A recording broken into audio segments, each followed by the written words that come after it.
There is a soft beauty in the breaking of things. A triumphant finale is delicate, almost feather soft in its ending. The beauty of it is fleeting and sometimes hard to capture. But at the same time, there's an art in honoring broken things.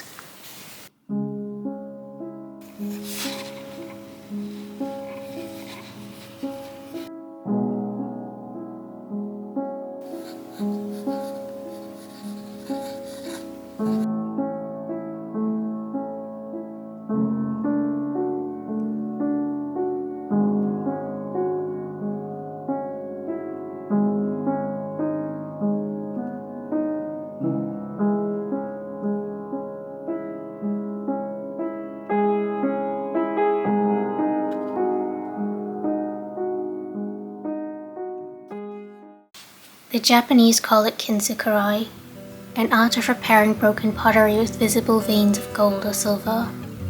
But more than the art is the philosophy, the idea that the piece has been made more beautiful in its brokenness. It's something that I stumbled across a while ago, but have been thinking deeply about in the past few months after two notable events. I saw this bow clip at a store, and a week later, after passing my citizenship test, I decided to buy it for myself as a gift. I loved it for all of 3 precious hours before it broke.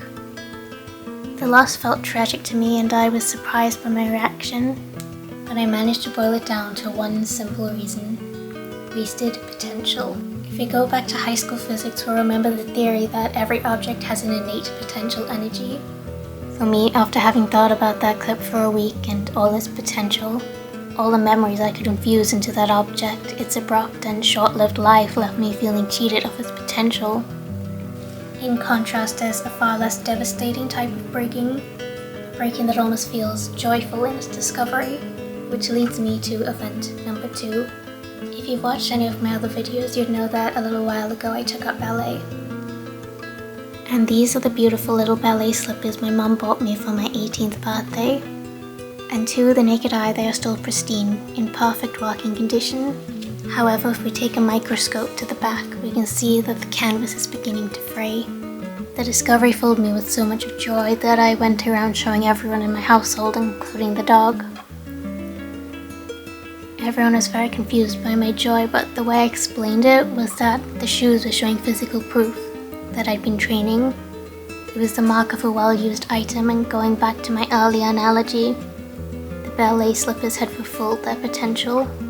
The slippers still obviously have a lot of use left in them, and I will continue to joyfully break them in. But it was the contrast of these two events that served as the catalyst for this video. It really got me thinking about the Japanese philosophy of kintsukuroi, and by extension the love of not only broken but old things. It's by no means a new idea. Antique stores and art shops are prime examples of the prevalence and circulation of old things in society, but I'm talking about more than trends in its craftsmanship, but rather the idea that things are better with time, or like how acoustic instruments like pianos and violins develop better sound quality and tonality with time, sitting more comfortably in its softening wooden casing. I suppose, and I wonder, if perhaps I can learn a lesson from the idea that's echoed through these objects.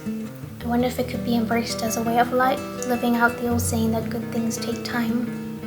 I'm not sure what that looks like, but it could just be a reminder to slow down and appreciate the way things are in the current moment, for what they were and what they have the potential to be.